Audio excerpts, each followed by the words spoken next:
in a half-hour program talking about what is important to middle school students, what their dreams and hopes are. We'll cover a variety of topics this morning, and I would like to personally thank KBBG and the Waterloo schools for allowing this to happen. We usually have a wonderful and fantastic host, and she was unable to make it today. But Dr. Gloria Kirkland-Holmes, you will not be forgotten during this half hour. So let's just jump right in, and I'll have each of my students, grades 6, 7, and 8, introduce themselves, maybe tell us what grade they're in, and if they have anything else of interest they'd like to share, they certainly may. We'll start to my left with a young lady that's been here before, to the radio station that is. Go ahead and introduce yourself. My name is Cheyenne, and I'm in 7th grade. Cheyenne, let's do that again, but you do it a little bit louder, because somebody in Radio Land right then just had to increase the volume on the radio. My name is Cheyenne, and I'm in 7th grade. Welcome, Cheyenne. And next to you we have... My name is Angel. I'm in 8th grade. Thank you, Angel. My name is Samia Robinson. I'm in 7th grade. Fantastic. And my name is Terry Costel, and I'm in 6th grade. Welcome, everyone. And I should note that the teachers of these students selected them. That is based both on behavior and on academic successes they might have had recently. So a 6th grade team, a 7th grade team, and an 8th grade team selected 3 of them, and a 4th student was selected out of the entire student body by the exploratory teachers for being consistently on task in their class. So they weren't just randomly selected, they were selected because of who they are and the people that they are becoming. Let's just jump right in and talk about teachers. Every middle school student's favorite subject, their teachers. And I guess I want to start off with what makes a teacher great? What do you think makes a teacher great? Anybody wants to jump in? Let's just start jumping in and discuss this. I say that what makes a teacher great is how they show their focus and that they do pay attention to how we work, and they like really are trying to get us somewhere like in life and not just be there to teach and get paid. That's really, really astute. And that was Tamia, by the way. I forgot to ask you young adults that to say your name so that people listening know who the heck is talking. Because I know somebody related to you is listening right now, and they want to know, was that you? Was that you? So let's let them know. That was really good, and I like the fact that you're talking about a teacher's pushing you. A teacher, you get the feeling they're not there just because it's a job, but because it's their passion. I like that. Anybody else have anything to add about what makes a teacher great? My name's Terry. Yeah. And I think it makes a teacher great when they don't just try and teach you, but they try and combine fun into the teaching. That way the students don't lose interest in what the teacher's teaching. Terry, you want to share some of the fun things that maybe some teacher in your career has done that made it kind of fun? Mr. Reeves, the 6th grade literacy teacher. Yeah. He's combines a whole bunch of stories that he's had throughout his life with his reading. Some of them are really interesting and some of them are boring. Well, and that's true for all of us, isn't it? Yeah. So he makes it personal, and that helps you. Fantastic. Cheyenne? Angel? Any thoughts on this topic? My name is Cheyenne, and when the teacher don't hand you packets and they just help you with your work and stuff. So if a teacher makes it feel less like busy work and more like important work, you're more apt to be engaged. Yes. That's important. That's important because we've all had those teachers in our career that just sort of hand you a packet, and then they help you when you need help, but other than that, you're sort of teaching yourself. And sometimes that's important to do, especially if the teacher's going to be gone and you have a guest teacher. That might be an appropriate thing. This Angel, I'm going to what you were saying. Like, my 8th grade teacher, Mr. Barty, my math teacher, like, if we'll have the answer right, like, he'll, like, make us second guess ourselves, like, check it over. I don't know if it's right or not. Like, he'll, like, mess with us. Like, that's what our head. That's all right. You know, you have to be confident in who you are and the work that you've done. So if he's challenging you and you succumb to that challenge, I mean, you start guessing, oh, maybe I did something wrong, and you go back through it, that's going to make you a better learner, and you might catch a mistake from time to time. What are your guys' favorite subjects in school? This is Terry, and by far my favorite is science or literacy. Science or literacy? All right, explain. Because I've always been really good with literacy. Since like first grade, I've had a fifth grade reading level. And in science, I just like to learn about planets and science. That's fantastic. Let me ask you, when you choose your own books that you get to read for leisure, for fun, do you choose books that are nonfiction and science related? No. No? Have you ever thought about doing that? No. Huh. All right, well, that may be something you should think about. How about the rest of us? What do we think? What's our favorite subjects right now? This to me, and my favorite subject is math. I think that's like my strong point because I like math a lot, so like I get interested in it. So I think it's gonna help me otherwise in life, and so I get really interested in it. That's fantastic. You know, Tamia is a 7th grader, and I think it's important for our middle school students to start identifying what their own personal strengths and weaknesses are, because they can work to improve the weaknesses, and they can work to capitalize on those strengths.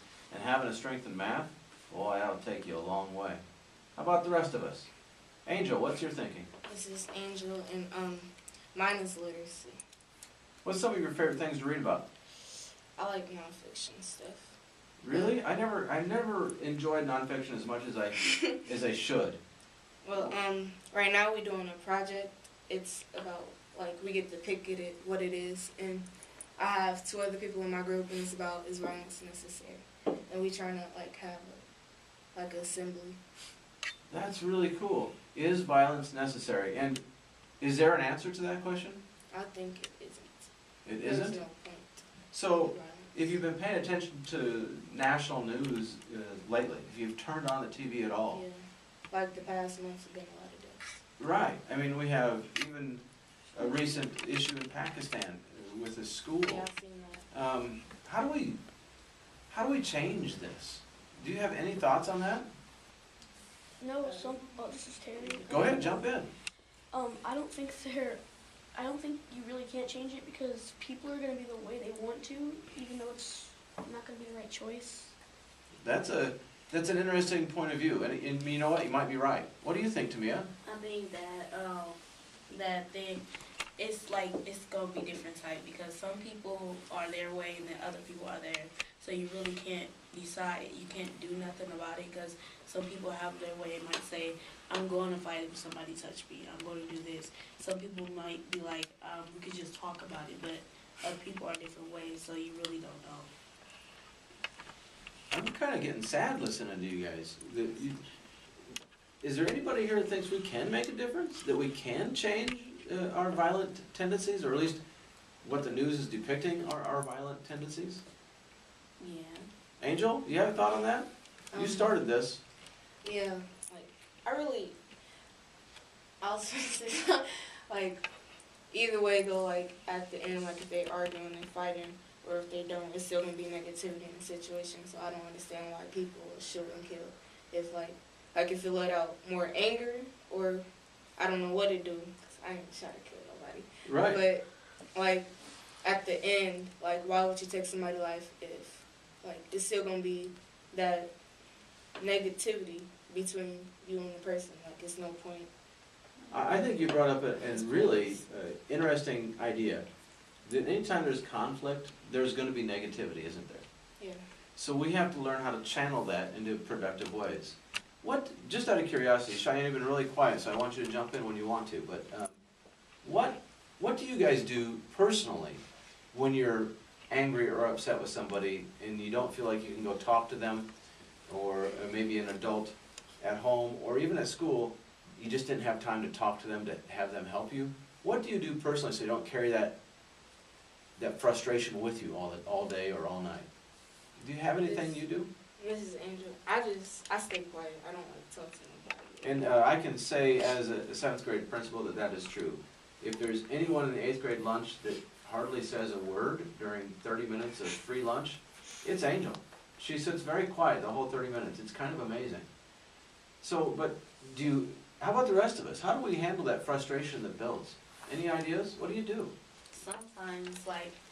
Sometimes to me, like, it depends on the situation. Like, if it's really, like, ticking me off, and then I'll go say something. But, like, if it's not a big problem, I really just ignore it and, like, keep going on because it really just trying to pull me down. And there's no like reason for me to pull myself down for something that might not be so big. That's huge. You know, my granddad always told me, and when I was young, I didn't understand it, but he always said you could be sad or glad in the same pair of pants. Now think about it. Each day when you get up and you put on your pants, you can decide at that moment it's going to be a good day or it's going to be a bad day. You can make that decision. And no matter what happens to you during that day, you can still make that decision. But sometimes don't you ever get angry enough, like you clench your fists and you don't know what to do? Anybody have any strategies there that works for them that maybe other people should try? Mrs. Cheyenne, yeah, calm down and How do you calm down, Cheyenne? take a breather. And, Now, taking a breather is huge. Not everybody can do that in the heat of the moment, just right? ask your teacher to like step outside. Well, I'm even talking during the summertime or after school hours, not just school here, because this isn't just a school issue, is it? I mean, we're doing what we can. We have PBIS, we talk to each other, we have school counselors, your teachers are accessible to you.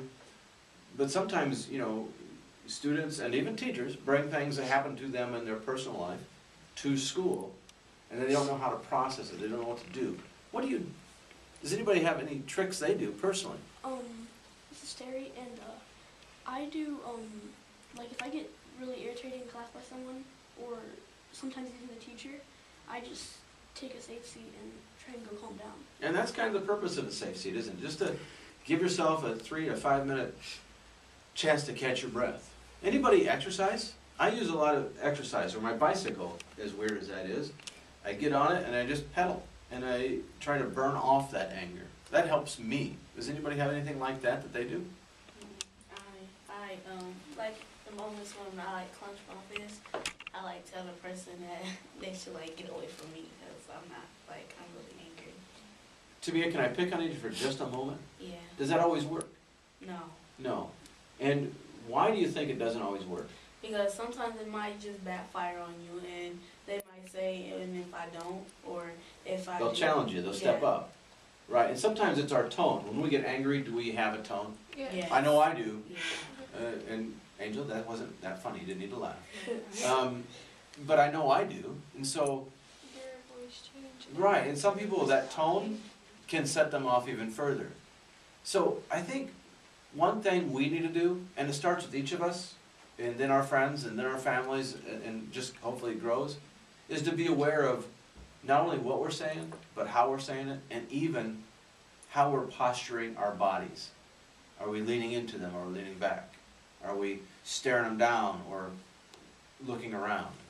You know, there's that word respect that's hard sometimes to pull up and use when we're angry.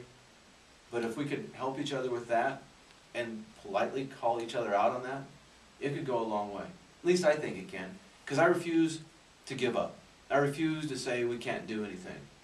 But it's going to take everybody working together. It just is. Does anyone else have anything else to add to that topic? Because I think we could talk for the next 3 hours on that. Oh, I do want to ask Angel, what book are you reading? I'm reading The Fault in Our Stars. The Fault in Our Stars. Do you know who the author is on that? I forgot. Okay. Would you It's recommend this John book? Green. It's, John Green, I think. Cheyenne believes that might be John Green, and I'm not sure. Would you recommend that book to others to read? Yeah, it's good. I'm like in the beginning. Okay. Does it give any help, any ideas, or is it just about facts and the horrible things that have gone on? No, have you seen the movie? No, I have not. Oh, it's the girl, she has cancer, and like she goes to this group, like it's a lot of people, like what's wrong with them, like they talk about their problems and stuff. Sure. And it's like this boy that go there, I forgot what was wrong, like, something is wrong with his throat, I Okay. think. And like they tell each other about themselves, and he ended up dying. Right. But they have to build that trust, and they have to be Yeah. open with each other. And the key thing, I think, you didn't mention, but is that honesty thing. You know, we got to risk it. Because that's a scary thing to do, is to share like that. Especially with people you don't know, at least initially. Well, let's switch gears just a little bit and talk about maybe what you want to do when you grow up. We've talked about, you know, some pretty scary things going on in the world, but what is it you want to do in this world? This is Angel. I want to be a doctor. Angela, have you thought about what kind of doctor you want to be? Do you want to work with kids? You want to work with middle-aged or old people? Do you want to Right. work with families? Like surgery and stuff. Oh, wow, impressive. Is anybody in your family a doctor? And my aunt too is, and my cousin. Have you reached out to them for some advice? Maybe you should, because now is when you start making those plans, because that's very honorable, and I think that would be fantastic. I would be very proud to know that I had an impact on somebody that became a doctor. That's fantastic. Cheyenne, Tamia, Terry, any other ideas, what you want to do? This is Cheyenne. I want to be a woman disc jockey. You want to be a disc jockey? Well, you have an opportunity to start working on that right this minute, don't you? And you've been the quietest one here. Okay, so our challenge to Cheyenne the rest of this half hour is to speak up. If this is what she wants to do, we need to start speaking up. Terry, what's your thinking? I'm really into sports, so either I want to play in a sports or like be an announcer, like on the television. You know, I have to let you in a little secret. Mr. Reeves, when he was in college, did radio for the UNI basketball team. That was one of the stories I even got to go with him and help him, and I know very little about basketball. So I wasn't much help. But it was a lot of fun. It was a lot of fun. Tamia, When I grow up, I want to be like either like professional basketball player or a lawyer. I like to argue my point a lot. So you know what? That'd be fantastic. Why can't you do both? Do you know when the average professional athlete, what age they are when they retire? probably like 24. I don't have the statistic right in front of me, but I'm guessing by 30 they're retired, right? So, I mean, I'm almost 20 years older than 30, and I'm still working. I would think if I didn't work for the last 20 years, I might be a little bit bored. So find something, find a passion and go with it. I think that'd be really cool. That'd be really cool. Maybe you could be a lawyer for the next generation of professional athletes after you retire. Help them get good contracts and make sure they get good TV commercials and that kind of thing. That'd be kind of neat, wouldn't it? Wouldn't All right. that be more like an agent? You bet, agent. It could be an agent, but I think an agent has to know a lot about laws and rules because they have to help you write the contracts or get the good contracts. So they're going to have some lawyer background, I would think. So I think that's the way to go. I think that'd be a lot of fun. I'd like to take just another moment to thank KBBG 88.1 on the FM dial for allowing us to be here today, and the parents of these fine young people who granted me permission to bring them over here, as well as their teachers for selecting them. All right, let's talk about our George Washington Carver Middle School. What's going on at Carver that you think is going really well this year? Terry? Well, I have one thing that I think Carver needs to fix a little. Well, I wanted to talk about what's going well, but if you want to throw in what we need to fix, throw it out there. The 6th grade bathrooms have been closed down several times this year because people are vandalizing, peeing on the floor. We should say vandalizing at an elementary level. I mean, we're not destroying the bathroom, we're not breaking anything, we're just being silly kids making poor choices, right? And so I've tried to have the teachers make sure you're signing the planner and make sure that's being done. That's one of those things where I need help, and so do the other principals. You know, we can't be in every restroom at all times, and neither can your teachers. So we need each other to sort of keep an eye out for that. So I'll work on that. I'll continue to be vigilant.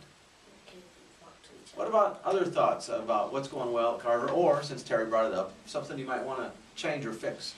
This is Angel, and I'm in orchestra, so I play the violin. I think our skills is improving. I do too. The concert, by the way, Carver had a wonderful, wonderful concert on Monday night of this past week. And it was a long concert because we had from vocal to band to orchestra performing. But from the first day of school till now, what great improvement. It was really neat to hear and see. So yeah, I think that's fantastic. How about Cheyenne, Tamia? What's going well? What would you want to change? This is to me, and I think what's going well is like that our kids, like, we all like work hard and we're paying attention for our grades to like go up, and the kids, like, we really do care about our grades, because like they saying if you have any missing work, the quarter is in and by this week, you need you to turn it in. Kids will go up to the teacher, ask them, how can we do this? How can we do this to get our grades up? Because they're trying to really work at it to get. That's fantastic. I'm glad to hear that, because I don't always get to see that part of it. Now I'd like them to do that every week, rather than wait until the end of the quarter. Find out each week, so they stay up with it. But one step at a time. I think that's fantastic. Cheyenne, do you have anything to add? Miss I Want to Be a DJ has I like teasing you, Cheyenne. This is Angel. I'm going off from what Tamia said. My 8th grade teacher, Mr. Barty, I'm in the advanced math. He said that we had the highest score, I think he said, in 9th grade. Yeah, he's in awe of what that advanced math class is doing. So you should be proud of yourselves. Every one of those kiddos in that class should be proud of themselves. You know what, as long as we're talking about George Washington Carver Academy, if you were put in charge for a day or a week, what's something serious you might change and what's something fun you might do? Cheyenne, go for it. It's Cheyenne, about the dress code and about how strict the rules are and stuff. Would you make them more strict or less strict? Less strict. Okay, that's a popular answer, and dress code's always a popular answer. But dress code has helped, believe it or not, it's helped. Tamia, you grabbed that mic like you had something important to say. If I was a day in charge, I would go visit every class, because we have kids in each class that like to act like a fool, and so I will go visit each class every day to see the ones, because when principals are there, they act like they're not doing nothing, but most of the time they're clowning in class. So I would see which kids are doing this, so then I could really go talk to them about their actions, so they know that we're watching them even when they don't think we're watching them and stuff. And I'll just add that that's what we do. Kids are going to be kids. And sometimes teachers are able to take that energy that a student might bring to a classroom and help them focus that into their academics. And sometimes we just don't know exactly what way to focus it. But we keep working and we keep trying. How about anybody else on their thoughts or thinking on this? This is Angel, and I think that at least 2 Fridays out of the month, I think we shouldn't have to wear dress code. That would be kind of fun. And we do have some spirit days, but we still have to be in dress code bottoms, don't we? Yeah. Yep. And that's kind of above Carver's pay grade, so to speak. That's a district thing, and we have to be supportive of our district, because we're just one school within many, and we're part of a bigger entity. And so we need to support each other on that, and I'm okay with that. But I also understand what you're saying, Angel. The individuality thing speaks loudly to me. Any other thinking on that? This is Terry. Yes, Terry. I think that going off the dress code thing again, that we should have to wear the belts, but we should be able to wear the whatever bottoms and tops we want, as long as they don't have any bad writing on them. But I kind of like the idea of the belts. Okay, that's really interesting, because if I had my choice, I don't think I would worry about belts. But I don't, and I'm part of a team that supports them, so that's what we're doing. Did you guys all get your grades in the mail? Yeah. For midterm? Yeah. Yeah.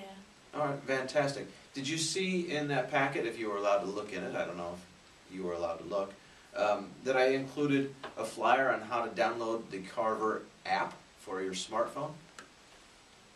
I don't look in the packet. Oh, well, go home, find it, and help your parents download an app, the Carver app.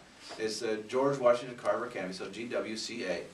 It's not available on iTunes or on the Android market, but there is a link I provided that you can go to and you can download it, because it's a free app, and it has this athletic schedules. It has a daily posting or a weekly posting of what's going on at Carver as far as after school events, and hopefully soon what's going on during the day. It also has a link to the KWWL weather cancellations, and then it has a way to contact the school or email the principal, myself, or Miss Evans if your parents were so inclined to do so. It also has a link to our full website. So that's just something that you should do, and everybody out in Radio Land should do the same, so that everybody stays informed about what's going on. I also would probably need to tell everybody that winter break is fast approaching. December 23rd is our last day of school for Christmas break, and then we resume Tuesday, January 6th with our students. And after, when we come back, boys basketball season will be kicking off right away. So check the Carver website or our app to see the specific scheduled dates. And along with that, we do have a parent group that really wants to continue with our concessions, and they're always in need of extra parents to help. So if you're interested, please do not hesitate to reach out to Carver and ask how you can assist, because that would make us even better than we are now. All right, we're quickly running out of time, so how about we go around and each of you give a shout out to whomever you would like to, whether that's a parent or a teacher or a sibling or whomever. Just go ahead, anybody, jump in and give a shout out to anybody. You've been a wonderful group of people to talk to this morning. This is to me. I want to give a shout out to my teachers, my principal, and my family, and my sister for playing basketball last night with West Varsity Girls, and yeah. That's fantastic. That's fantastic. Anybody else have a shout out? Somebody they want to acknowledge on the radio? Mrs. Angel, and I want to shout out. I'm going to my friends Amani and Hadlin for pushing me to be doing basketball. We met your transfer, by the way. But well done. Way to sneak that in.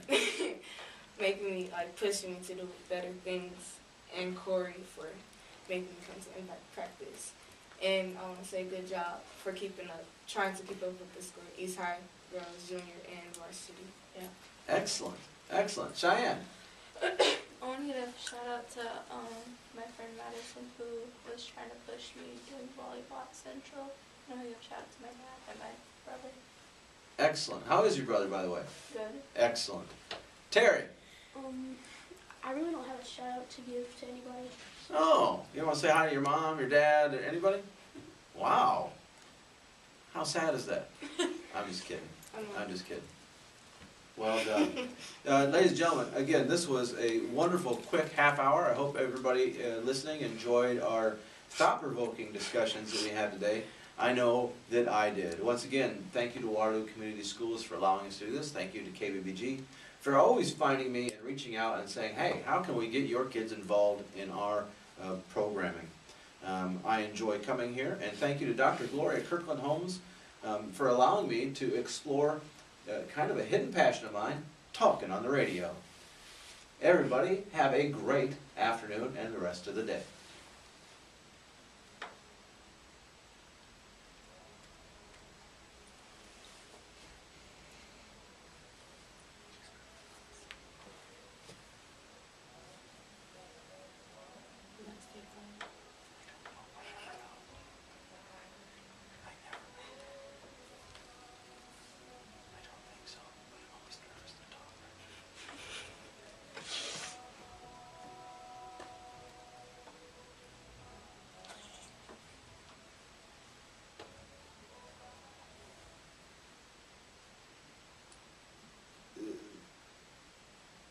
That was the fastest half hour I've been doing this for a couple of years now. Now is the fastest half hour we've had. I know. That was Let's say, like, excellent.